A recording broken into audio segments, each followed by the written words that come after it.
स्वतंत्र भारत के मेरे आज़ाद मित्रों, विजय का विश्लेषण में आपका स्वागत है। तो अभी व्यक्ति की आज़ादी का महोत्सव सा चल रहा है। YouTube में काफ़ी शोर शराबा हो रहा है। अगर क्यों ना हो, हर एक भारतीय राजनीति, फिल्मों और खेल का, खासकर क्रिकेट का विशेषज्ञ तो होता ही है। उसकी अपनी एक राय होती है। मेरी भी थी। दिमाग में एक अजीब सी उत्कंठा उछाल मारे जा रही थी कि तरण ताल में तुम भी अपना पाँव तो गीला करो। तो लीजिए, इस नक्कार खाने में मैं भी अपनी तूती लेकर आ गया हूँ। लेकिन एक बात मैं स्पष्ट कह देता हूँ कि ये मेरी तूती है, किसी का भोंपू नहीं है और न ही किसी का नगाड़ा है। मुझ पर किसी का कोई दबाव नहीं है, न किसी का कोई प्रलोभन। ईश्वर की शपथ खाकर कहता हूँ कि ये मेरे अपने विचार हैं और इससे आप सहमत हों या ना हों, लेकिन आप मुझ पर ऐसा कोई लांछन नहीं लगा सकते कि मैं किसी दबाव या प्रलोभन में ये वीडियो बना रहा हूँ। चलिए, लोकसभा चुनाव संपन्न हो गए और परिणाम भी आ गए। सारे के सारे खुश, तुम्हारी भी जय जय, हमारी भी जय जय, और सब कह रहे हैं कि ये दूसरे पक्ष की हार है। ऐसा अद्भुत परिणाम बहुत कम देखने में आता है, लेकिन इस परिणाम ने कई सवालों को जन्म भी दिया है। क्या लगता नहीं कि किसी ने हमसे बदला लिया है? किसने लिया बदला और क्यों लिया बदला? चलिए आज इस बात की समीक्षा करते हैं। थोड़ा पीछे मुड़कर देखते हैं। जब लोकसभा चुनाव की घोषणा हुई, तब यह स्वाभाविक था कि इन दो महानुभावों की तस्वीर जो आप देख रहे हैं, यही प्रधानमंत्री पद के दावेदार थे। एक मोदी जी और एक राहुल जी। इन्हीं को आधार बनाकर लोकसभा का यह चुनाव लड़ा गया। आपके सामने इस समय संसार का नक्शा है। इसे देखकर आप बताइए कि ऐसे कौन से देश हैं जो मोदी जी के प्रधानमंत्री बनने से काफ़ी खुश होते हैं। आप कहेंगे शायद कोई भी नहीं। अरे भाई, हम अपने मित्र से किसी प्रतिस्पर्धा में होते हैं तो कभी नहीं चाहते कि हमारा मित्र हमसे जीत जाए। और मोदी जी के नेतृत्व में भारत का जो विकास हो रहा था, खासकर आर्थिक पहलू की ओर अगर हम ध्यान दें, तो भारत कई देशों से आगे निकल रहा था। इसमें से कई देश हमारे पुराने मित्र भी थे और नए मित्र भी थे, और शायद कोई नहीं चाहता कि भारत उनसे आगे निकले। सवाल का दूसरा पहलू थोड़ा आसान है। मान लीजिए अगर राहुल जी प्रधानमंत्री बन जाते तो किन देशों को सबसे ज़्यादा खुशी होती है? अगर आपकी जुबान पर तुरंत हमारे दो पड़ोसी देशों का नाम आ गया है तो कोई आश्चर्य की बात नहीं है। लेकिन आप थोड़ा सा दिमाग में और जोर डालिए और कोशिश कीजिए कि ऐसा और कौन सा देश होता जो मोदी जी को प्रधानमंत्री के रूप में देखना बिल्कुल पसंद नहीं करता है। अरे 10 दिन पहले ही तो लोकसभा चुनाव के परिणाम आए थे। हम सारे देश के चुनाव परिणामों की चर्चा नहीं करते हैं, सिर्फ पंजाब के परिणाम पर एक दृष्टि डालते हैं। आप यहाँ देख रहे हैं कि भाजपा ने यहाँ अंडा भी नहीं फोड़ा। कांग्रेस के खाते में 7 सीटें आई।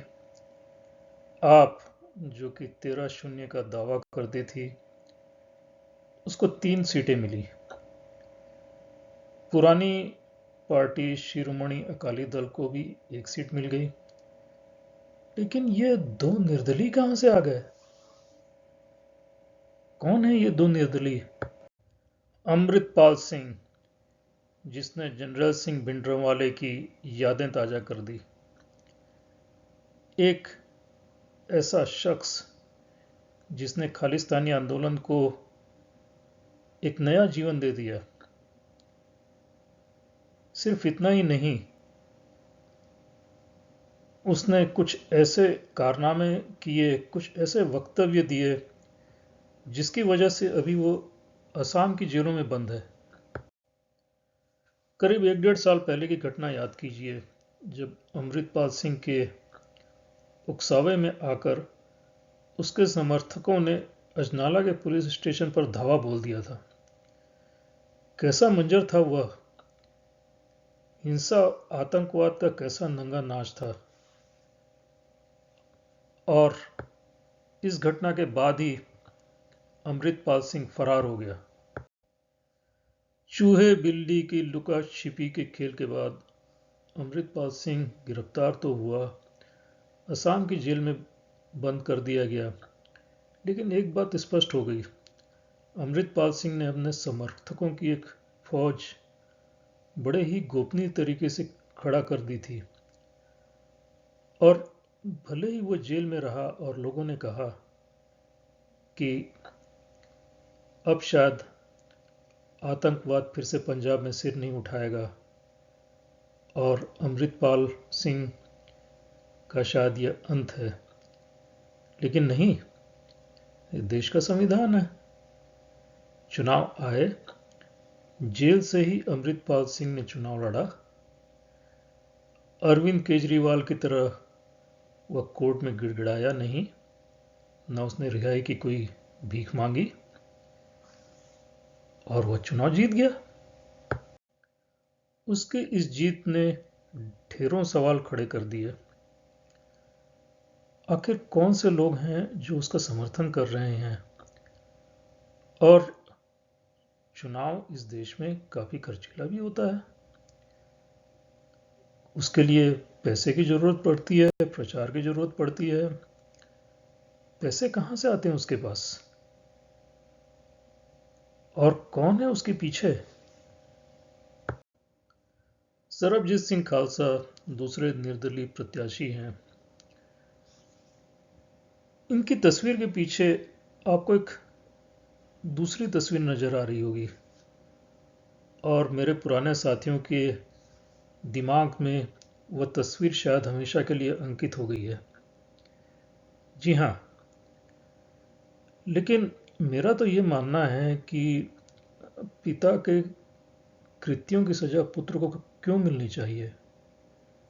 नहीं, अगर सरबजीत सिंह खालसा को इस देश के संविधान के प्रति उनकी श्रद्धा है और उसके प्रति उनकी आस्था है, तो क्यों ना संसद में उनका स्वागत किया जाना चाहिए। लेकिन क्या ऐसा है? वाकई में है?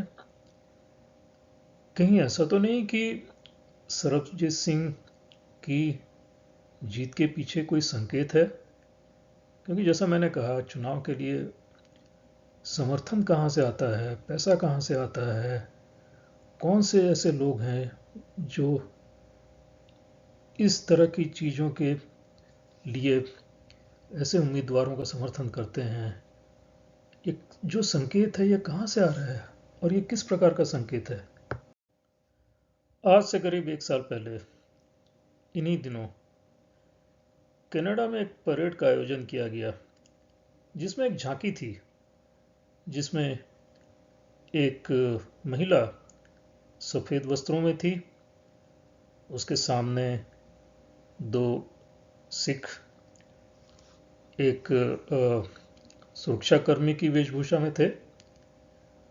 उनके हाथों में पिचकारी थी जो कि एक आप कहें कि असॉल्ट राइफल के रूप में थी, और उससे वो लाल स्याही उस औरत की साड़ी पर डालते जा रहे थे। आपके दिमाग में कुछ चित्र बनता है? काफी दिनों पहले वह एक दर्दनाक घटना थी जिसने इस पूरे देश को हिलाकर रख दिया था।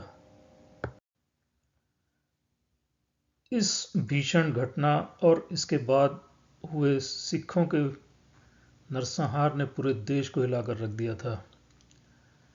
लेकिन बरसों बाद इस घटना की झांकी निकालना, बल्कि ऐसे झांकी निकालने वालों को अनुमति देना और उसके बाद में भीड़ का इकट्ठा होना और इसे एक तमाशे का रूप दे देना, क्या किसी दूसरे देश के लिए उकसावे की कार्यवाही नहीं है? चाहे जो हो, चाहे लोगों के कैसे भी राजनीतिक या वैचारिक मतभेद हों, इंदिरा जी इस देश की एक सम्माननीय प्रधानमंत्री थीं। वैसे इस फोटो में आप जो पारिवारिक फोटो देख रहे हैं उसमें आप दो नन्हे नौनिहालों को तो पहचान ही गए होंगे, लेकिन दाहिनी तरफ की तस्वीर थोड़ा देखिए।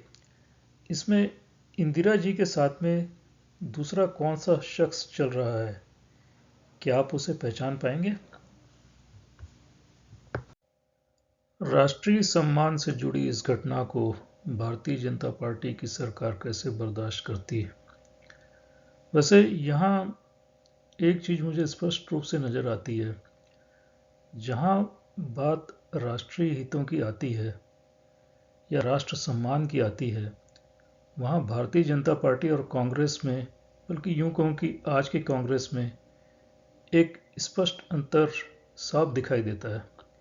खैर, जयशंकर साहब को जो करना था उन्होंने किया।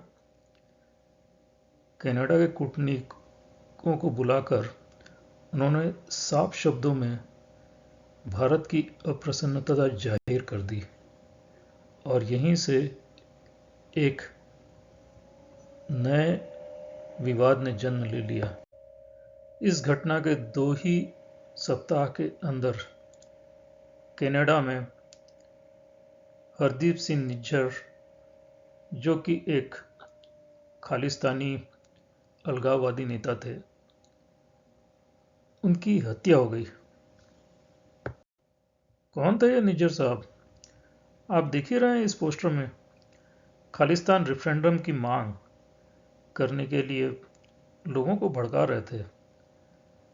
वो खालिस्तानी अलगाववादी नेता हैं जो विदेशों से अपना मिशन चलाते हैं और भारत में अपना उल्लू सीधा करते हैं।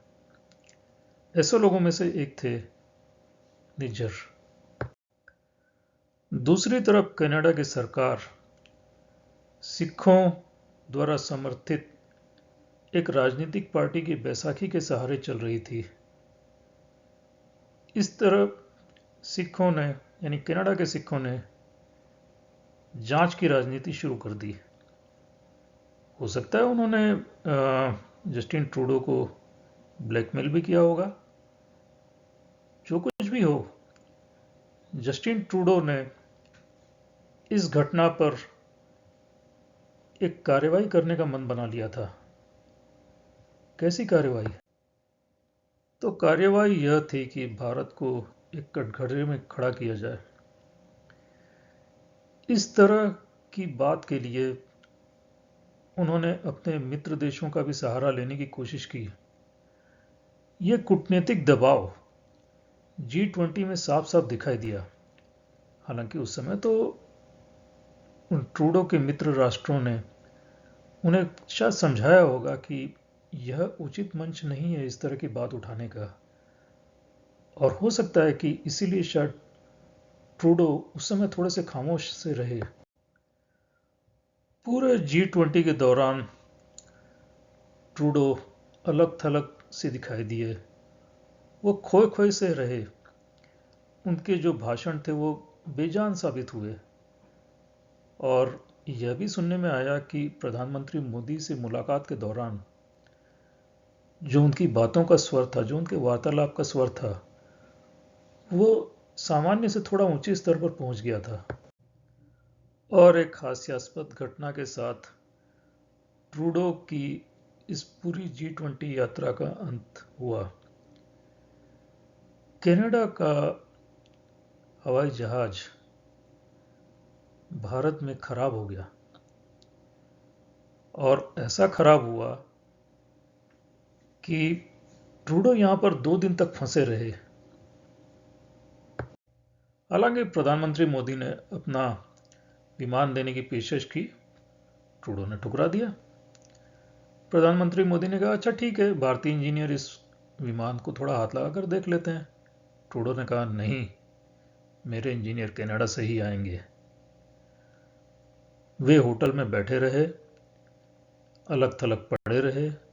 न भारत के किसी मंत्री ने उनका हालचाल जानने की कोशिश की, न उन्होंने किसी से मीटिंग की। वे मन ही मन भुनभुनाते रहे, लेकिन उनके मन के किसी कोने में बदले की भावना ने जन्म ले लिया था। ट्रूडो वापस गए। उन्होंने निज्जर की मौत पर सीधा सीधा बयान दे दिया। उनका जो बयान था वो अपने आप में एक विरोधाभास था। उन्होंने कहा, इस बात के पुख्ता सबूत हैं कि उन्हें लगता है कि निर्झर की हत्या भारतीय गुप्तचर विभाग ने ही करवाई है। सुना आपने? इस बात के पुख्ता सबूत हैं। फिर कहा उन्हें लगता है, और फिर उन्होंने सीधे भारतीय गुप्तचर संस्था रा को कटघरे में खड़ा कर दिया। वे अकेले नहीं थे। उसके थोड़े दिन बाद ही कई देशों के सुर भी बदल गए। अमेरिका और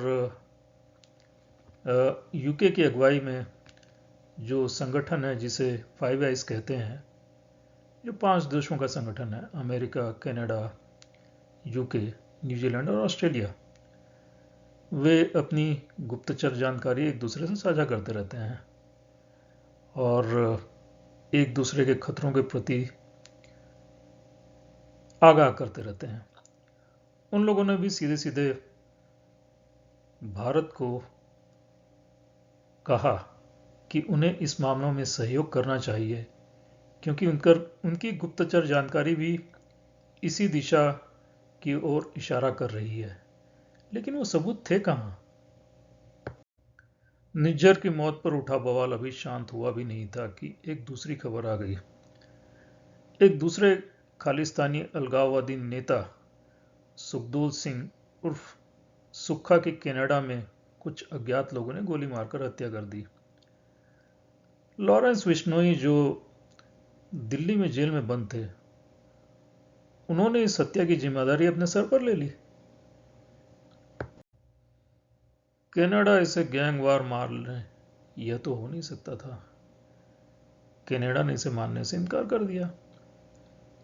कनाडा की नज़रों में वे खालिस्तानी अलगाववादी नेता उनके प्रतिष्ठित नागरिक थे और भारतीयों के लिए और खासकर भारत सरकार के लिए वे एक अपराधी थे जो भारत में अपनी आपराधिक गतिविधियों को अंजाम देकर भागकर कनाडा चले गए थे। इसी बीच में एक खबर और आ गई, और ये तो एक बहुत ही बड़ी खबर थी। कनाडा ने आधिकारिक तौर पर इस बात की घोषणा कर दी कि पिछले 2 साल पहले जो चुनाव हुए थे कनाडा में, उस पर भारत ने दखलंदाजी की है। ये एक बहुत ही बड़ा आरोप था और इस बात के लिए कनाडा ने न केवल भारत बल्कि कुछ और देशों को भी, यहाँ तक कि पाकिस्तान और चीन को भी इस कटघरे में खड़ा कर दिया था। लेकिन भारत पर लगाया गया ये आरोप मानो उनके बदले की कार्यवाही से प्रेरित नजर आता था। फरवरी की घटना है यह।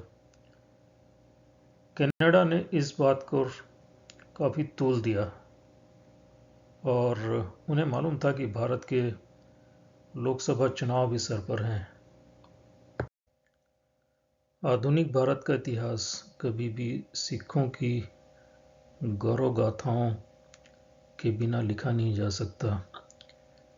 सिखों का राष्ट्र प्रेम किसी से छुपा हुआ नहीं है,